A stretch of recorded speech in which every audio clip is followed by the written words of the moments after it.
ইনকিলাব দীর্ঘজীবী হোক। সবাই স্লোগান করেন। বন্ধুগণ, আপনারা দেখেছেন ইজিবাইক সংগ্রাম পরিষদ কিভাবে ইজিবাইক করা পণ্য দোকানে দোকানে, বাজারে, মোড়ে মোড়ে, দোকানদের প্রত্যেক জায়গায় বিক্রি করা।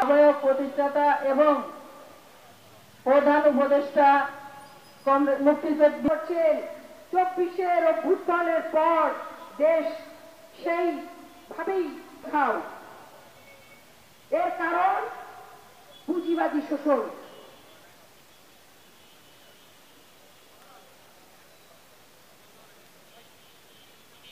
বাংলাদেশের সমাজতান্ত্রিক দল বাসদের 45তম প্রতিষ্ঠাবার্ষিকী এবং রুশ বিপ্লব বাংলাদেশের